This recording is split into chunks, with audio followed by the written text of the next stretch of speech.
I want to shout out to some of my sister comedians who are here. Liz Winstead is here. And Miss Katie Goodman's here also in the crowd.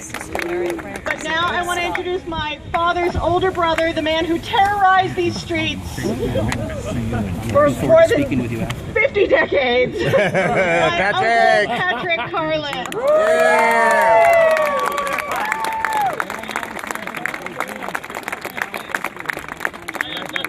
With this, man. It's so beautiful. This is remote control. This is my friend Kevin, who I finally got to meet and thank. And every one of the people you thank, I'm thanking too. And Kelly, wonderful. I'm looking up here and I'm thinking of George and yesteryear and about the church and all. Let me tell you something. When you get to be an old dude, you become philosophical. Yeah, man. And I looked at that when I first seen it happening, and I said, well, now, wait a minute. What would Jesus do? You know, Caesar gets one side of the coin and the church gets the other. I don't know how they do that. But anyway, I said the church was here first. Therefore, they're okay. Number two, a blessing from my brother, and I know he rooted for this.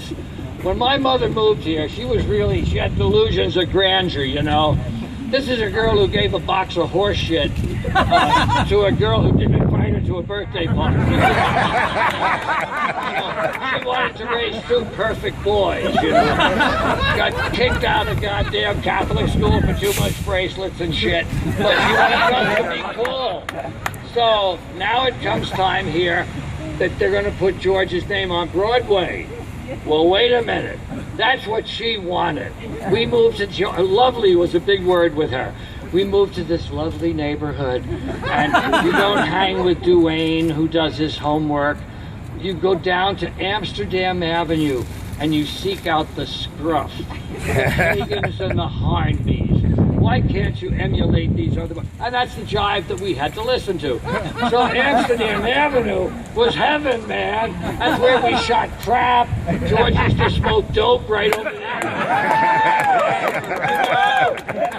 This was a cool neighborhood, man. And everybody loved one another. We didn't care if you spoke Spanish or whatever you were doing. As long as you were cool, you were cool. And he grew up here and he loved it. And it's right that he get his name up here in the neighborhood, because whenever the dude would come back to New York or even close to New York, he'd wind up in New York. And he'd go cruising. We'd go through the financial district when nobody's there. You gotta do that, man. Yeah. You get Heaney and Freely and Doc and George, and they're passing a joint around and cruising through the financial district. It's a wonderful thing.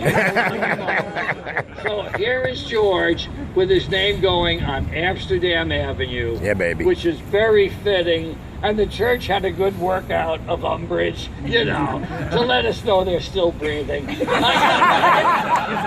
gotta tell you, just a personal thing, man. I don't go with atheists any more than I go with biblical Christians. It's all jive. If you're an atheist, you're telling me after you croak that you know for a goddamn fact there ain't no God. Bullshit. You haven't been there. So forget that. That's as bad as the Christian thing. So I think, and I wrote a book. I'm not plugging this book. Do not buy this son of a bitch. But I named it Quien fucking Sabe. Because when you ask me what happens next, I'll tell you. I ain't got no idea. I know George is happy with the way things are unrolling. And I'm his brother, so I can say it, man. Right. I think of him in with Mark Twain and Will Rogers. Yeah, baby.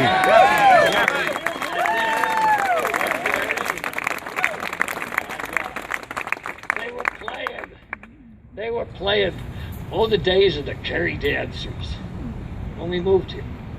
So he's happy. And I'm happy. And if I'm happy, that's what counts. That's it! Woo!